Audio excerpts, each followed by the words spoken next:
Hello, it's John, Luna Arya's little cameo background character. Shin's doing his thing. He can come up here if he wants to. He doesn't want to. Okay, so Game of Thrones Season 7, Episode 1. I believe it's called Dragonstone. Oh, if you now come up here, come on. Come on, there he is. Say hello to Shinigami. Shinigami, say hello. Say hello, look. Look, look. Look, look, buddy. There's your good boy. There's your good boy, little silver whisker.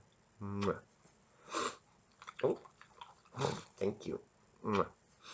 Um, in the last couple of seasons, I know I've been critical of Game of Thrones, rightfully so, because it's been terrible. You know, they revealed what a lot of us sort of speculated on, that Jon Snow is the son of Rhaegar Targaryen and Lyanna Stark. The vast majority, well, I shouldn't say vast majority, but people I've talked to, most of the people I've talked to who haven't read the books, didn't pick up on that at all. It was so poorly done that probably one of the biggest reveals of the entire show and season and series and everything like that completely missed because they did such a horrible job with it. Um, uh, Getting rid of Jane Poole's whole thing with Ramsay and then throwing Sansa to just be, raped and tortured anymore. I'm already on record about saying how that was just awful in many, many ways. And just the gratuitous BS with a lot of things. I really felt the last couple seasons just were terrible. If it wasn't for my fiance, I would have actually stopped watching it. I wouldn't have anything to do with it. But I gotta say, Dragonstone, I think is the name of episode 1 of season 7. I was pleasantly surprised. I'll give credit where credit's due. I pretty much wrote off Dan and Dave as just basically being um, new age or next stage Damon Lindelof hacks.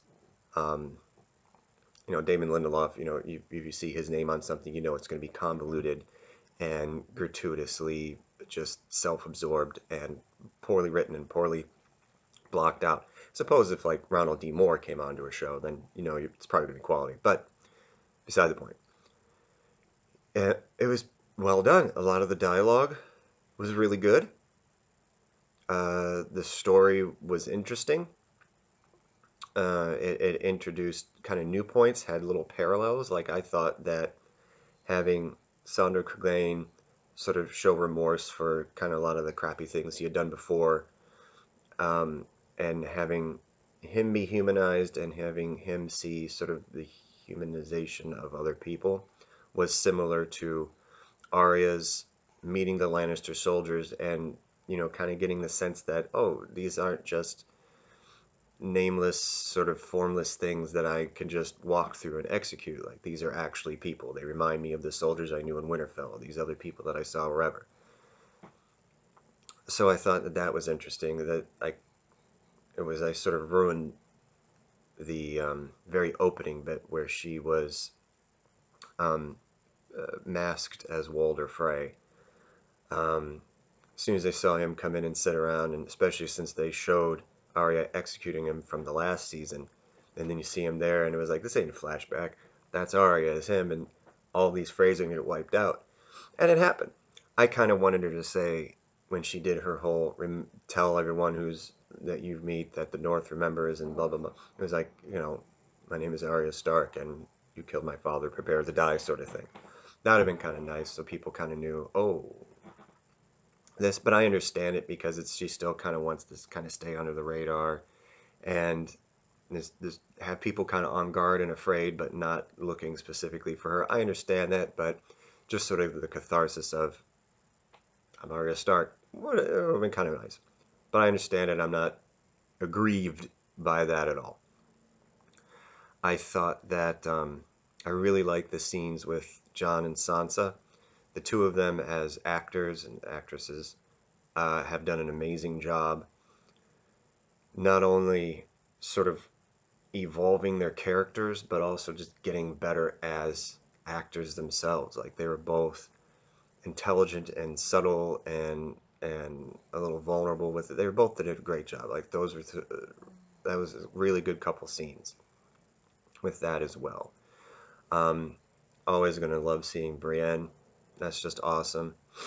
Hoping that Sansa doesn't get any more character assassinated than she already has.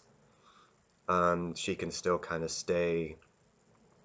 And my fiance and I were talking about this too. It's like we just kind of hope that she can use those things she learned from um, Littlefinger and Cersei and be still kind of on this side of kind of good and right sort of thing instead of just sort of turning evil herself. So that was cool. They're finally setting up kind of, I think, how kind of tired of Cersei's crap Jaime is. Again, I'm a book honk. I've read him through a couple times. I'm in that if I could, I'd meet George R. R. Martin and just kind of shake him. You got 2 books to do. I think, was it last one came out in 2005 or something like that. So this thing's been writing 7 books for 20 years. You know, J.K. Rowling didn't take that long for Harry Potter. You know, there's a couple other authors like my fiance likes. I mean, they've got books of 5, 6, 7 series, 2 different series they're putting out at the same time in less than 10 years. So it's like, come on, man. Enough with the fantasy football, enough with all the production stuff and everything. You know, you're on record with not being happy with the way Dan and Dave have taken the show in the last season or two. You know, pretty obvious. You did it, pardon me, did it politically, but still pretty obvious. You don't like it. Do something about it. So I'm kind of worried about Sansa because I've really grown to really like her a lot, both in the books and in the show. So I'm kind of worried about that. Because again, I mean, after kind of seeing things messed up through the series in the last couple of seasons, really kind of worried about things. Oh no, I was talking about Jaime. My apologies. Um, so in the books, Jaime's just done with Cersei. Like she called for help, and he's just like, "You're on your own. I'm not even answering this. Like, shove off." But now he's like, "What are you doing? Like, this is insane. No, we can't do it. You've got to chill out and think." So I think they're finally setting up him being done with her crap. And my speculation is that, because Cersei is gonna die at the end of this. She's not gonna win, especially after she's famous for, telling Ned Stark, if you play the Game of Thrones, you either win or you die. She's not gonna win. You got Jon Snow and Daenerys back. She ain't gonna win that.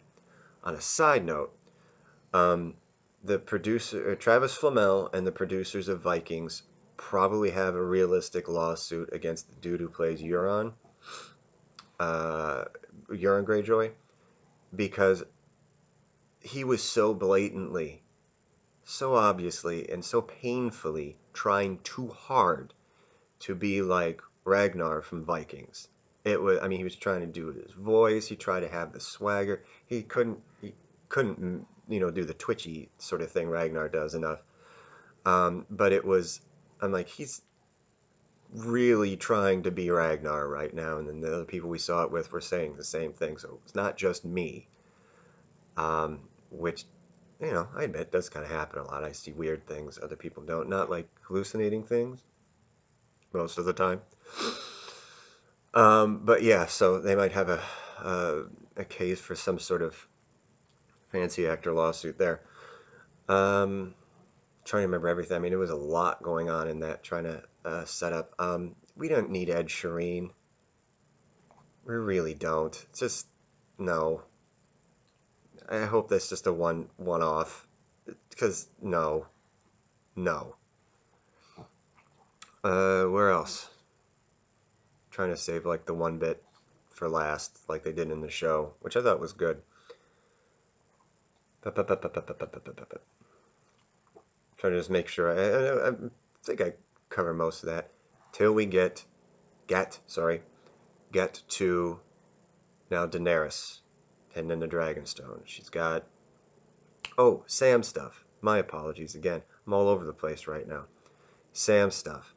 Well, I guess we needed gratuitous gross out stuff with the chamber pots and the big things of the was it the commodes, just poo filled nasty gross stuff, and then really just pounding it in your face, just the gross crap, literally and figuratively. Yeah, I thought that was unnecessary. The format of it was kind of funny, but it was a little overdone, for my taste at least. Um,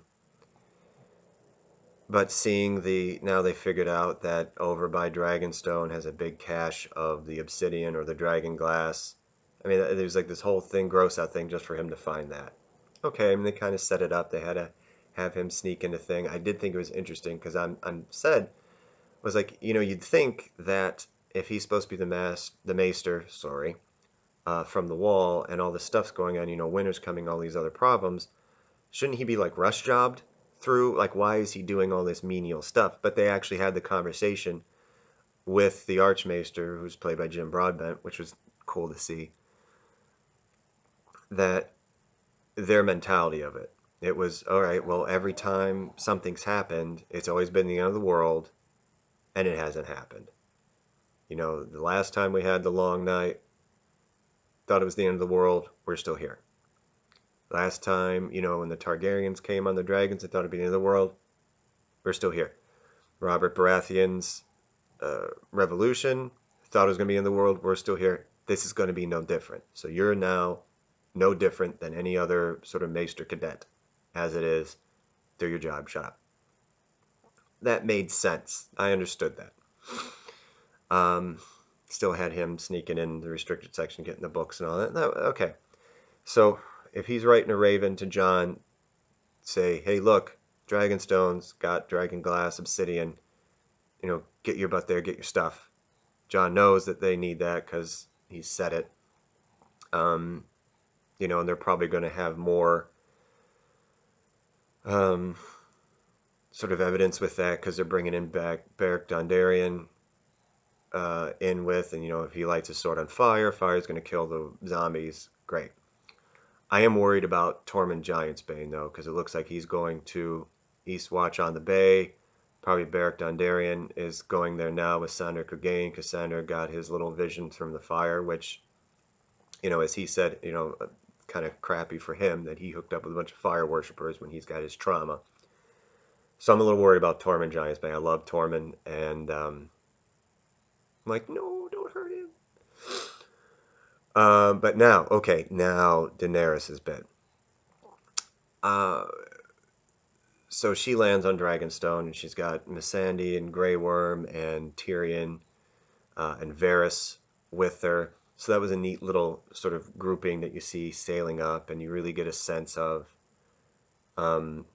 You finally get a sense of Dragonstone. Like, it sounds like a cool thing when you read the books, and the idea of it, they never explore in the show. It makes sense though, because Stannis had it, and Stannis didn't want Dragonstone.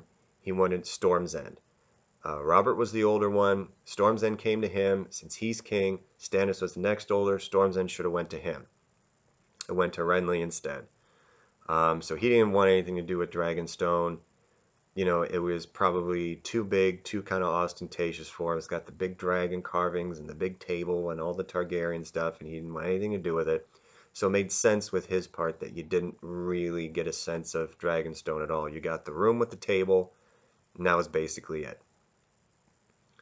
But it's the first time you get, you're really seeing the gates to walk up, the gates to go in, a sense of the actual castle, the grandeur of it, the sort of like awe that it kind of inspired. And I thought that Emilia Clarke did a really nice job with kind of being awe-inspired with it, and not even also awe-inspired, but also, hey, like, oh man, this is my home. Like, this is like awesome in the way actually awesome should be used, but it was also very like a literal homecoming as well, that sort of feeling with it. I thought she did a good job with that. as critical as I or others might have been of her acting skills on the show, which some of it might be a little bit of the show writers and director's fault, kind of blanking her out, making her trying to seem some way. I don't have enough experience watching Emilia Clarke and other things to really gauge it. Like Natalie Portman in the Star Wars prequels. I know Natalie Portman is an amazing actress. She didn't do a perfectly great job in the prequels, and you can tell that that's George Lucas's fault. You know, Ewan McGregor is even saying, well, you know, this kid was trying to do something, and I'm not saying that the director didn't do his job, but he didn't. You know, so that's kind of, I'm willing to give the benefit of the doubt for Emilia Clarke that maybe she just got some really crap advice, and the showrunners are kind of not doing her justice in terms of her skill. I don't know. Um, Other people who were younger, like you know, Kit Harington and Sophie Turner, Maisie Williams, they've all done just a fantastic job, even in the beginning, and then you can see their growth, not only of their characters but of their skills as well. So I don't know, maybe she just got crap advice. I'll give benefit of the doubt. Um, she did do the one line at the end, like "Let's begin," and it was back to. "Meh." But until then, you really got a sense, and a lot of times from her, just kind of the momentousness of the occasion of it.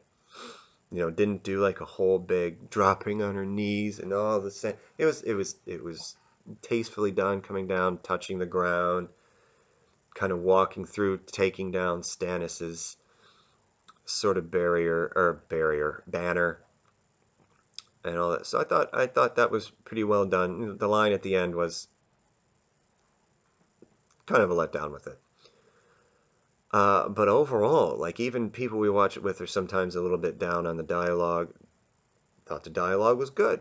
I thought the dialogue was good mostly too. They did a good job with, again, sort of humanizing and making people who you could easily just throw in as just being, oh, these are our badasses, so we need a badass moment. You know, this is our cold bitch moment. This is our this moment. No, they didn't really fall into that too much, which was really nice to see. It was nice kind of having Arya have, all right, she had her badass moment, cool. She had her kind of cold-blooded moment with that, but you know, she's not a total like serial killer. She's still a human being. And that was nice because it's very easy to be like, oh, we have a strong female character. We're just going to make her a guy with boobs. That's basically what they're doing. Even Bran isn't that simple, you know, and it's nice to have more rounded characters, and I thought they did a pretty good job with that. You know, you saw Cersei's rationalization, and you saw just kind of how far gone she is. You saw Jaime struggle with a lot. Again, Saturn area being humanized. You know, you got Sansa not playing with anything, making some legit points. Maybe not in the best way in terms of speaking out, kind of in the council with Jon there. Um, and their kind of moments, especially on the walkway walking around, I thought that was really nice. So overall, well done. If the last couple seasons, which I guess are what, like 8 and 7 episodes or 7 and 6 or however they're breaking it up, keep going like this, I'm gonna be I'm gonna be pretty happy about it. Like if I rewatch it, I'm gonna skip probably seasons 5 and 6 for the most part because they just get me. But yeah, so hopefully the rest of the series can close out in the manner with which episode 1 did. So good job. Keep it up. All right, that's all I got for right now. It's long enough, I would imagine. So thank you for watching and listening. Like, subscribe, and all that good stuff. And no, just kidding. Probably insensitive to those of you in California, and I apologize. So happy hunting, good times. Bye.